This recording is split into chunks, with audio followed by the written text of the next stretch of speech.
Oremos, Padre, queremos poner en tus manos esta palabra.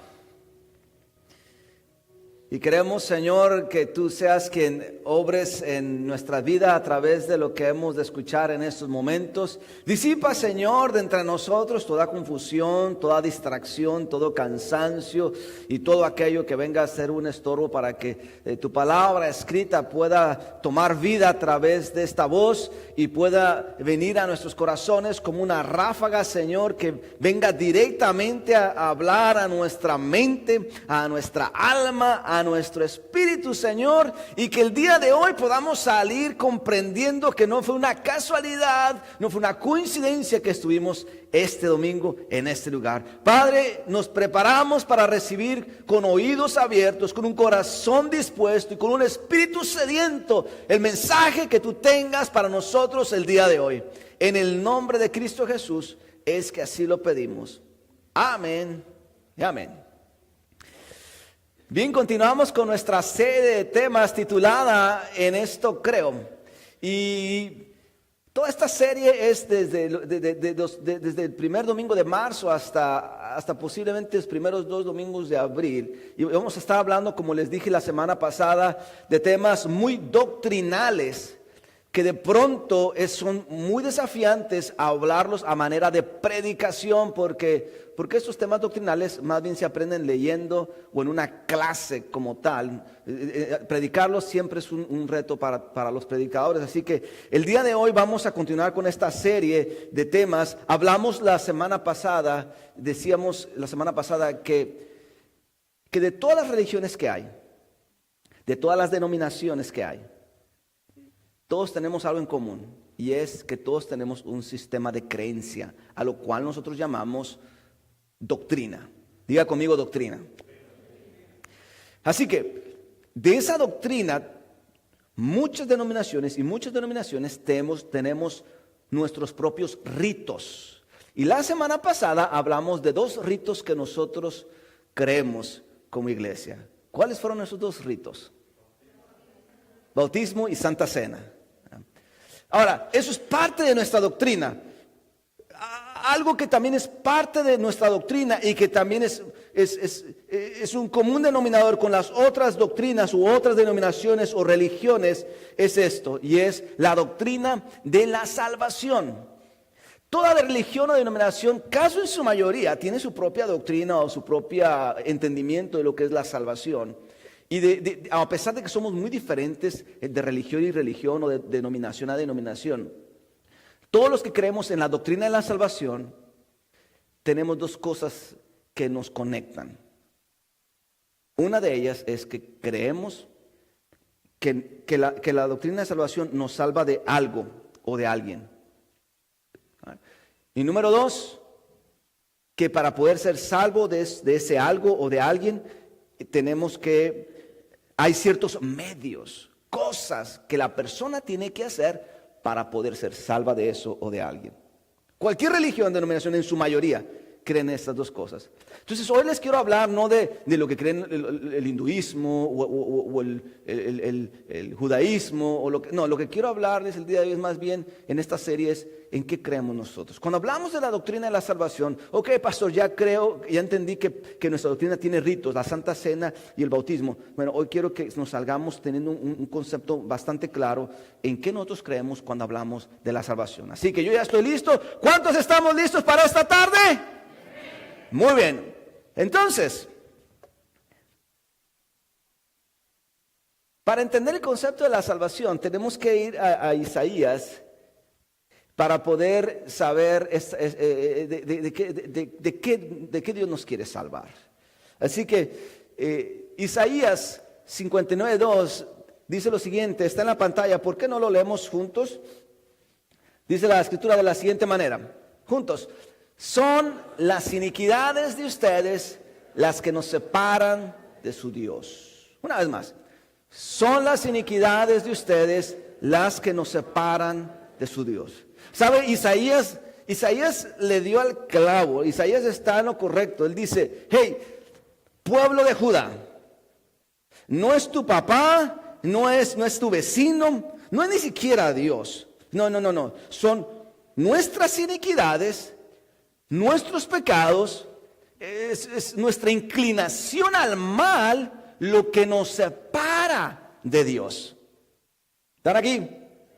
Sí, es eso. Isaías, a lo mejor Isaías conocía la historia de Génesis, de cómo Adán y Eva pecaron y eso los separó de Dios. A lo mejor Isaías sabía eso, pero lo que algo Isaías sabía es que lo que el pueblo de Judá estaba haciendo en ese tiempo es que el comportamiento, el pecado, las inclinaciones hacia hacer lo incorrecto estaba separando al pueblo de Dios. Y esto no era parte del plan de Dios. Isaías le queda claro esto. ¿Por qué? Porque creemos que Dios nos creó para estar con Él. Dios nos creó para estar con Él. Pero según la historia, el pecado, la iniquidad, lo incorrecto aparece. Y eso nos separa de Dios. Ahora, Dios no se quedó ahí. Dios no dijo, oh, ok, ¿tú pecaste? Pues ni modo, vas a lidiar con las consecuencias. Dios no dijo que tú te estás separando de mí, entonces yo me separo de ti. Imagínense si Dios actuara así, ¿dónde estuviéramos? No, pero Dios, a pesar de que nosotros somos los que nos separamos de Él, ¿estamos de acuerdo con eso? Somos nosotros. Dios viene con algo más. Dios viene con un plan. A ese plan nosotros le llamamos plan de salvación. Y el plan de Dios es que estemos con Él. Y el plan de Dios es que ese plan de salvación nos lleve finalmente a ser salvos de vivir una eternidad sin Él. De eso nos quiere salvar Dios. Dios nos creó para estar con nosotros. Pero el pecado no nos permite, nos separa. Pero Dios dice, voy a usar un plan para que ese plan nos lleve a la eternidad, a estar juntos. Dios dice, estoy ok, estoy ok que estemos juntos aquí en la tierra, pero la tierra es un pedacito pequeñito comparado a la eternidad. Dios nos ama tanto, tenemos que comprender eso, que quiere estar con nosotros, no en la tierra únicamente, sino en la eternidad. Pero ¿qué es lo que no nos permite estar entonces con Él? Según Isaías, la iniquidad, el pecado, nuestro comportamiento incorrecto. No. Lo que Dios hace pues es traer un plan de salvación, porque en ocasiones nuestros propios planes, en lugar de acercarnos a Él, en ocasiones nuestros planes nos separan de Él. A veces nuestros planes nos llevan a no estar con Él. Por eso es que Dios entonces hace algo fabuloso, hermoso, único de Dios. Y es que nos introduce al plan sin que nosotros nos demos cuenta. ¿Cómo es eso, pastor? Dios nos introduce entonces a su plan antes de que nos demos cuenta. Ese amigo que conocimos en el trabajo, ese amigo que quizás conocimos en un específico grupo, posiblemente Dios usó un flyer, un post en Facebook, un video grabado, un mensaje en YouTube. A lo mejor Dios usó una circunstancia que estábamos atravesando. Posiblemente Dios utilizó nuestra herencia espiritual. Crecimos en un hogar en donde Dios era parte de la familia. Posiblemente hubo cosas que empezaron a ocurrir en nuestra vida que nos estaban llevando a poder tomar una dirección. Lo que estoy tratando de decir es que esta primera etapa en el plan de salvación de Dios nos lleva a llegar a un punto en nuestra vida, nos dirige a un punto, nos apunta hacia un lado, pero en algún momento de esta primera etapa uno llega al momento en el que dice, espérame un tantito, dame un segundito, espera. Esto no es casualidad, esto no es una coincidencia. El hecho de que mi amigo me habló de Dios, el hecho que encontré un flyer que hablaba de Dios, el hecho que quizás nací en un hogar donde Dios es parte de la familia, el hecho a lo mejor de que estoy atravesando por esa circunstancia tan difícil en mi familia, en mi matrimonio, con mis hijos, el hecho de que estas cosas están atravesando, me están apuntando a algo, y creo que esto no es una casualidad, no es una coincidencia. Yo creo que Dios tiene un plan para mi vida. Esto no sucede si primero yo no llego a un momento en mi vida en el que miro hacia atrás y digo, wow, no me he dado cuenta. Dios quiere conmigo. Dios quiere conmigo.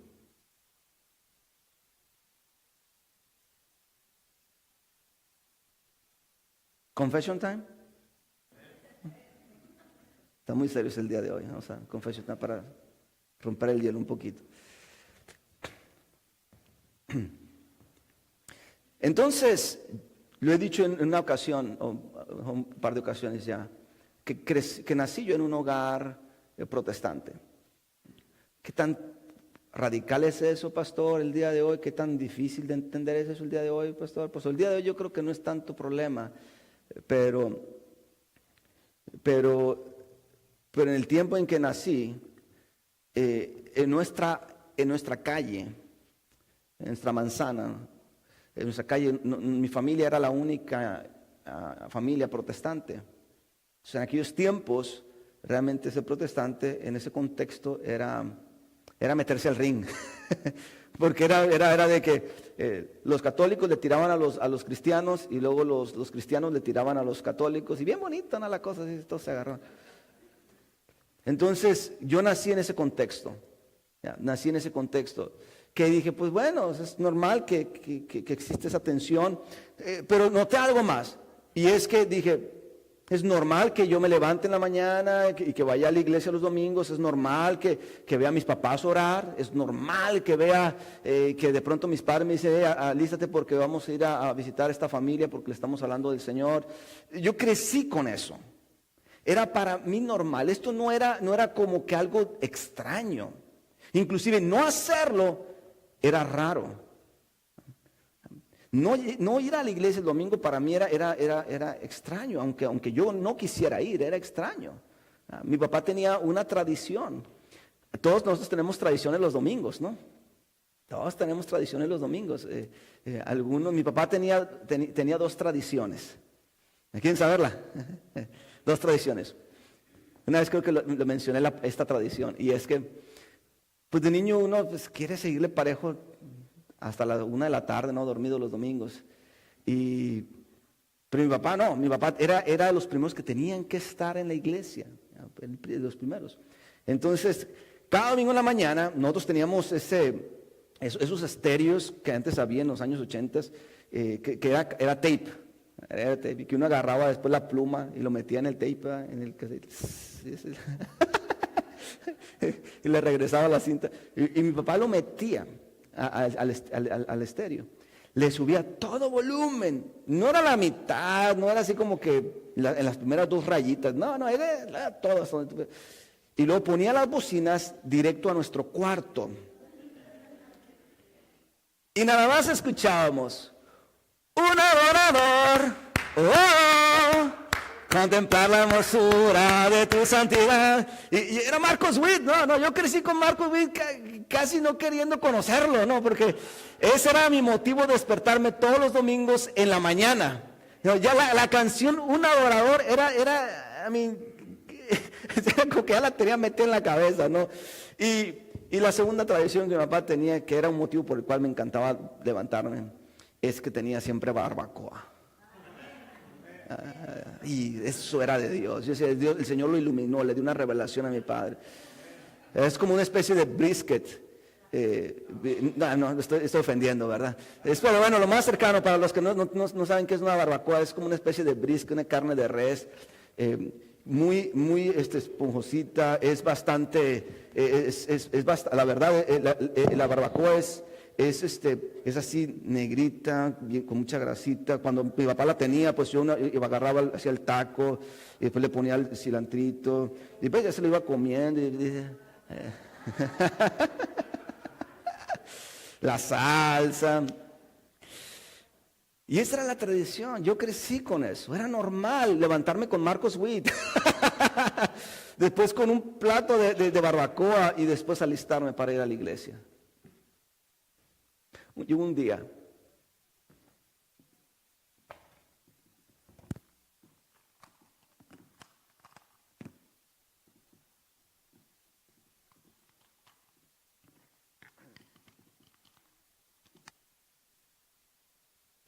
día, en el que yo dije a mi papá, ¿cómo? No le decía papá, le decía pa, le digo pa, ¿cómo es que llegamos a la iglesia? La lógica de esto para mí era porque no era normal que yo era el único, mi hermano y yo éramos los únicos que iban a la iglesia, que eran protestantes en toda mi manzana, en toda la calle. Así que mi papá me dijo, pues mira, tu bisabuelo era pastor. Era pastor, ¿cómo? Sí, era pastor. Pues tu abuelo, pues siempre ahí, en la iglesia. Sí, mi abuelo, no sé, yo veía a mi abuelo siempre cantando, siempre dirigiendo los himnos, siempre orando. Recuerdo que él era el director de los viernes de oración y de ley, no era por default, uno no cuestionaba eso. Si el abuelo era el director del viernes de oración, uno como nieto tenía que estar ahí.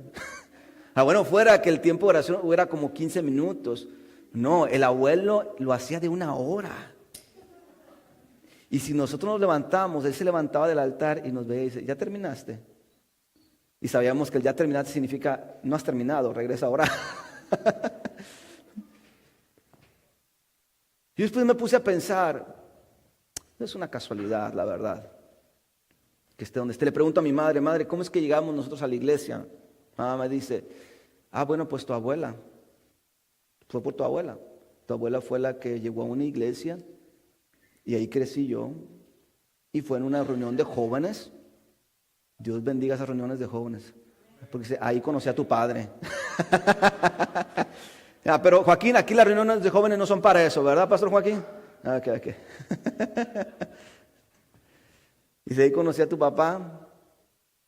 Y ya lo demás es historia, hijito. Luego te lo platico. Naciste tú. Y bueno, llegué a un punto en el que dije, esto no es una casualidad, porque yo no tuve una experiencia de que me encontré un flyer, de que un amigo me habló. No, yo me puse a pensar y dije, Dios tuvo un plan con mi bisabuelo, Dios introdujo a mi abuela, mis padres me empezaron a ayudar en este aspecto de la fe, para que el día de hoy, en 1995, yo mire atrás y diga, ¡wow! Dios no se equivocó, esto no es casualidad, esto no es una coincidencia. Dios tiene un plan para mi vida y me está apuntando a una dirección, y esa dirección es Jesucristo. Si usted mira hacia atrás, póngase a pensar, ¿cómo fue su historia? ¿Cómo fue su historia? ¿Qué cosas Dios usó para introducirlo al plan de tal manera que el día de hoy miremos hacia atrás y digamos, sí, fue ese amigo, sí, fue esa circunstancia que estuve atravesando con mi familia, sí, fue mi hijo, sí, fue ese flyer que encontré, sí, fue eso, sí, fue el otro? Pero si usted se pone a pensar, usted no llegó a Jesucristo si Dios primeramente no lo introdujo al plan y empezó a hacerle ver que Él tenía que estar con usted. ¿Qué medios Dios utilizó? ¿Qué medios Dios utilizó? ¿Los conoce usted? ¿Los conoce? ¿Qué medios Dios utilizó para apuntarlo a Jesucristo? Si Dios ya lo apuntó a Jesucristo, si usted está en este lugar, es porque Dios lo está apuntando a Jesucristo. No es una casualidad ni siquiera este sermón para usted. No es un medio que Dios está utilizando para apuntarlo a Jesucristo. Es nada más y nada menos porque Dios tiene un plan salvífico para nosotros. Dios quiere estar con nosotros, no nada más en este tiempo, sino en la eternidad. No puede suceder si primeramente no somos introducidos al plan. Y entonces llegamos a una etapa en nuestra vida en que decimos, esa no es casualidad, esa no es coincidencia, no es un error. No. Yo he llegado a este punto en el que quiero y he decidido profesar a Jesucristo como mi Señor y mi Salvador.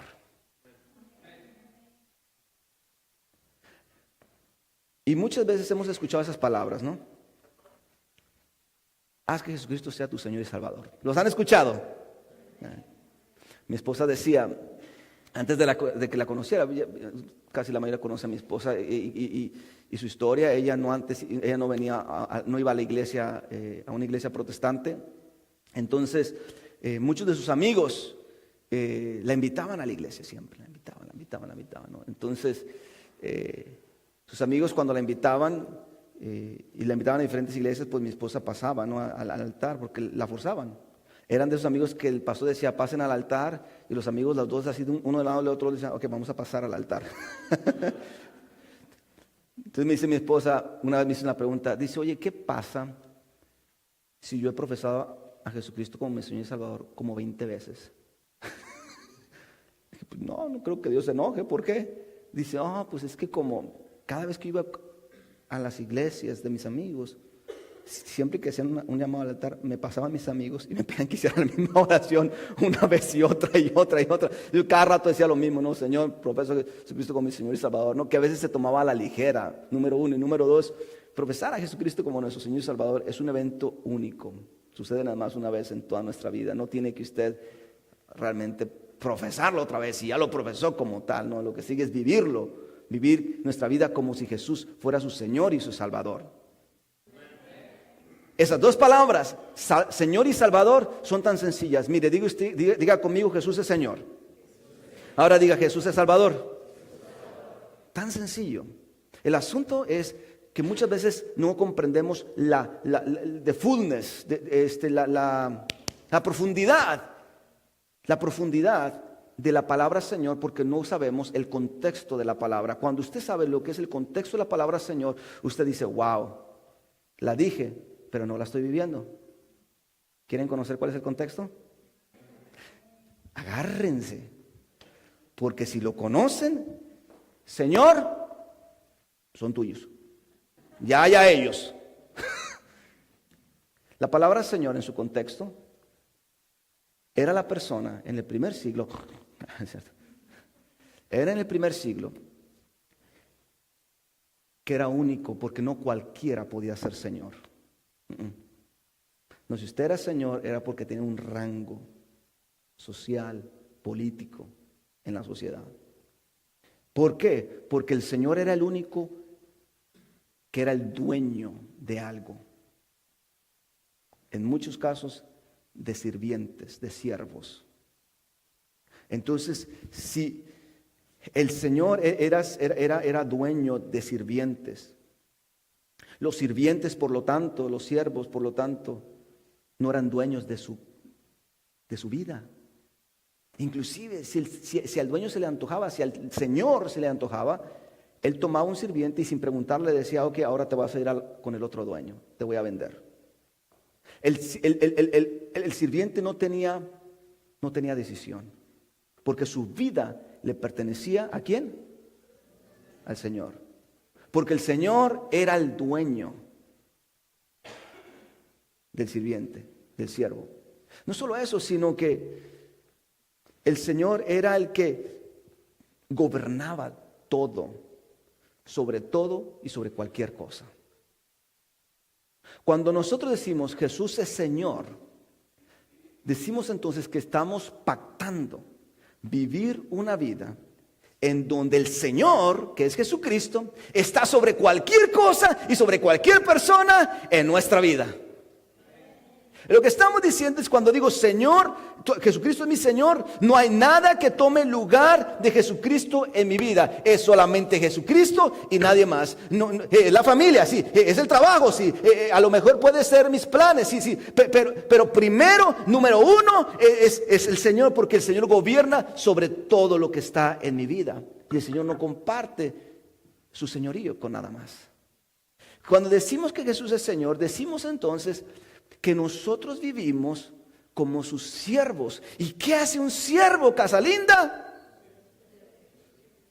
¿Qué hace? Sirve.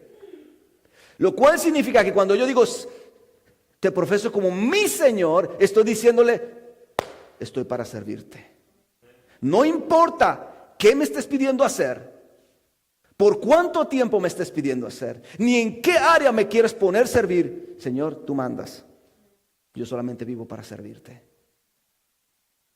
Porque Él es el dueño de mi vida y yo no soy dueño de mi vida, aunque me ame mi vida, aunque me vea al espejo y digo, qué guapa estás, qué guapo estás, te pasaste, Señor, conmigo. No es su vida. Sorry, no es su vida.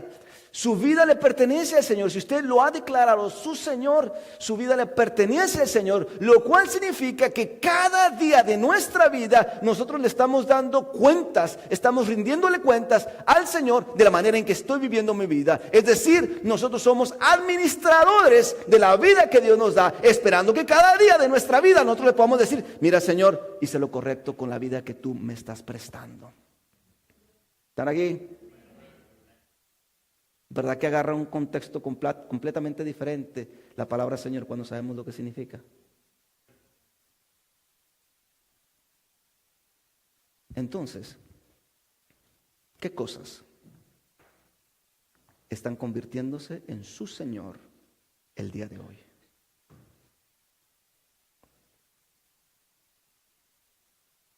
¿Qué cosas están convirtiéndose en su Señor el día de hoy?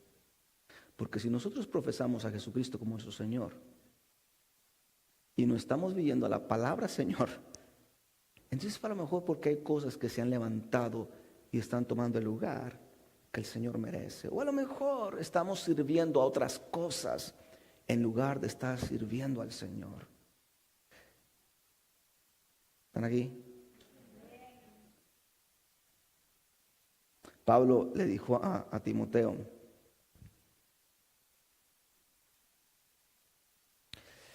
que Jesucristo es Salvador.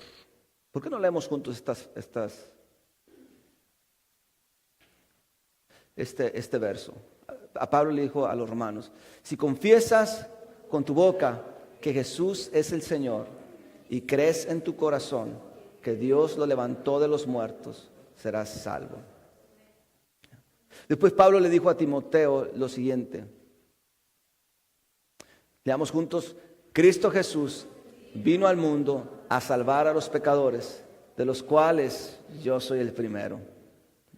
Entonces, lo que encontramos es que ahora aparece otra segunda palabra, y es, Pablo le dice a los romanos que si confesares con tu boca que Jesús es el Señor. Después le dice a Timoteo que Cristo vino al mundo a salvar ¿a quiénes? A los pecadores, porque el pecado es lo que nos separa de Dios. Lo que Pablo está clarificando es, no hay nada ni nadie que pueda venir a tomar el lugar de Jesucristo. Solamente Jesucristo es quien nos puede salvar de pasar una eternidad sin Dios y pasarla con Dios. Entonces, cuando decimos Jesús es Dios, Jesús es Salvador, es porque llegamos a una etapa de nuestra vida en la que tenemos un entendimiento claro, sabemos en nuestro corazón, hemos tenido esa chispa de revelación que queremos estar con Dios, que hay algo en nosotros que nos dice, tú perteneces a Dios, tú eres de Dios. Pero para poder llegar a experimentar ese tiempo es porque ya hubo cosas que pasaron, que nos introdujeron a este plan y dijimos, esto no es casualidad, yo sé que Dios tiene un plan para mi vida y es poder estar con Él. Así que, Señor, sé mi Salvador también. Y entonces ocurre esa profesión de fe. Porque nos damos cuenta que Cristo Jesús vino al mundo para salvarnos de pasar una eternidad sin Dios. Ahora, hace varios años, uno de los miembros actuales de Casalinda del primer servicio. El más anciano inclusive. Creo que el día de hoy debe tener como unos 95 a lo mejor, 96 años. Llegó conmigo cuando tenía 91. Me llama primero y me dice, pastor, ¿puedo hablar con usted? Hay algo que me está preocupando mucho y quiero hablarlo con usted. En mi mente dije, pues, ¿qué será? A los 91 años, pues, ¿qué le preocupará? A lo mejor su salud, ¿qué será? ¿No? Y llega, ya lo siento y le digo, gracias por llamarme, ¿en qué le puedo servir? Dice, ¿te acuerdas del sermón que predicaste el domingo pasado? Le dije, sí. Dice, tú hablaste de la salvación. Dije, sí. Si tengo 91 años, he venido por décadas a esta iglesia. Nací en un hogar protestante. Enseño en la escuela dominical.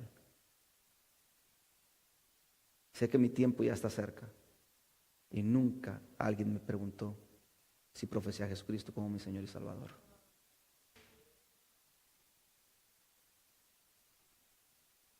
Le dije, ¿cómo se siente?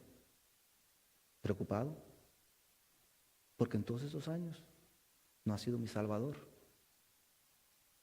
Y quiero que lo sea. Lo tomo de las manos. Le digo, ¿está listo? Me dice, sí. Y oramos. Señor, perdona mis pecados. Señor, perdona mis pecados. Hazme una nueva persona. Hazme una nueva persona. En mi mente a los 91 años. Hazme una nueva persona. Perdona mis faltas. Y sé mi Salvador. Hubo una gran celebración allá en el cielo. Cristo como mi Señor y Salvador. Lo hacemos a través de una pequeña oración, ¿no? Que todos hacemos, la profesión de fe. O una afirmación. Es un enunciado que se afirma. En donde usted dice, yo te declaro como mi Señor y mi Salvador. Es tan simple, créame. Es una oración que a lo mejor dura un minuto, un par de minutos. Es una afirmación que a lo mejor se hace en un párrafo.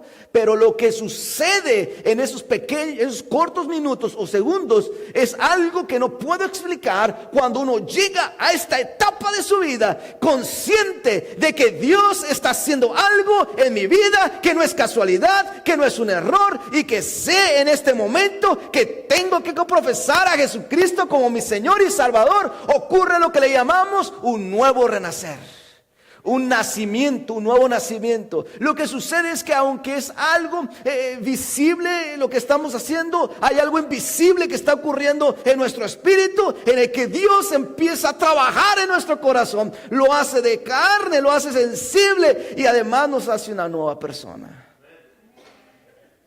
con una inclinación diferente. Pura en ese momento, porque no hay pecado y en ese momento, en esa oración de 1 o 2 minutos, estoy en comunión con Dios, porque el pecado no es parte de mi vida en ese momento. No sé cómo ocurre, no sé cómo sucede.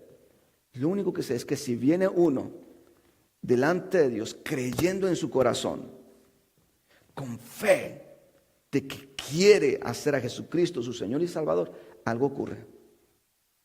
No sé qué ocurre, pero empieza a ocurrir algo en nuestra vida. Nacemos de nuevo. Dios nos da un nuevo corazón y empieza una nueva etapa en este proceso del plan de salvación de Dios. ¿Estamos aquí? Así que cada religión y cada denominación tiene su propia doctrina de la salvación. Nosotros creemos que Dios tiene un plan y es estar con nosotros.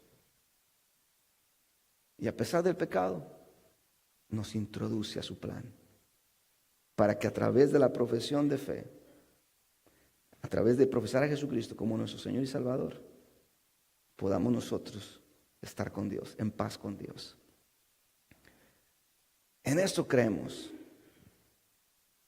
¿Qué pasa, pastor, después de esto? Eso se lo contaré la próxima semana. Así que no falte.